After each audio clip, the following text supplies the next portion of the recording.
સુરતના છાપરાભાઠાની આમ્રકુંજ સોસાયટીની માર્જિનની જગ્યામાં ગેરકાયદેસર બાંધકામનું અગાઉ ડિમોલિશન થયું હતું, તેમ છતાં પ્લોટ ધારકે ફરી કોમર્શિયલ બાંધકામ તાણી દીધું છે। સોસાયટીના રહીશોએ ગેરકાયદેસર બાંધકામ અંગે વિરોધ દર્શાવી મહાપાલિકા ખાતે કમિશનરને આવેદનપત્ર પાઠવી બાંધકામને દૂર કરવા માંગ કરી છે।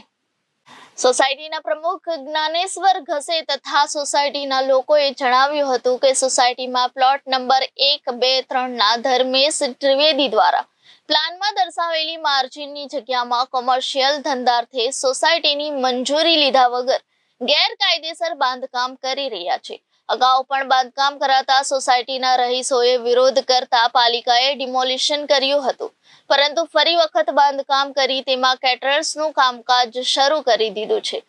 કતારગામ ઝોનમાં આ અંગે લેખિતમાં ફરિયાદ આપવામાં આવી હતી, પરંતુ કોઈ કાર્યવાહી કરવામાં આવી નથી। તેથી લાગે છે કે ગેરકાયદેસર બાંધકામ ઉચ્ચ અધિકારીના મેળા પીપળામાં થઈ રહ્યું છે। આ માર્જિનની જગ્યામાં ગેરકાયદેસર બાંધકામથી સોસાયટીના રહીશોનો ભારે વિરોધ છે, તેથી ગેરકાયદેસર બાંધકામ દૂર કરી કબજો ખાલી કરાવવા માંગણી છે।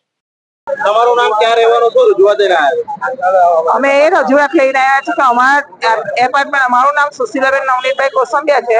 હું આમ્રકુંજ સોસાયટી છાપરાભાઠા રોડ પર રહ્યો છું અને મારા સોસાયટીમાં નાકા ઉપર જે ભાઈએ બાંધકામ કર્યું છે તે પહેલા એવી રીતે કર્યું, સોસાયટીમાં એવી રીતે કહ્યું કે અમે રહેવા માટે જ બાંધીએ છીએ। પછી એ લોકો 3 માળનું બાંધવાનું કહ્યું, 3 માળ પણ ઉપર બનાવ્યું તો એપાર્ટમેન્ટ કરતા વધારે બાંધીને એ લોકો બિઝનેસ કરે છે હમણાં, ને ગેસના બાટલ પણ 100 થી ઉપર અંદર રહે, ટ્રક પણ અંદર રહે, એવી રીતે એ લોકો અત્યારે બિઝનેસ કરે છે। નિશંસ કઈ પ્રકારનું છે બાંધકામને લઈને?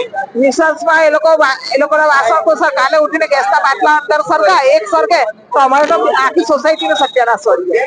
તમે કતારગામ ઝોનમાં રજૂઆત કરી ત્યાં તમને શું જવાબ અધિકારીઓ પાસે? કતારગામ ઝોનમાં અમારા અધિકારીઓ એમ કે હવે આનું તો કઈ કશું નહીં થાય, પણ તમે સેટલમેન્ટ કરી લો। હવે સેટલમેન્ટ શેનું કરવાનું એ અમને નથી ખબર પડતી, એટલે અમે કમિશનર સાહેબ પાસે કમિશનર સાહેબ પાસે અમે એ માંગ કરી કે આ નિશંસ અહીંયાથી હટાવો ને અમને ન્યાય અપાવો।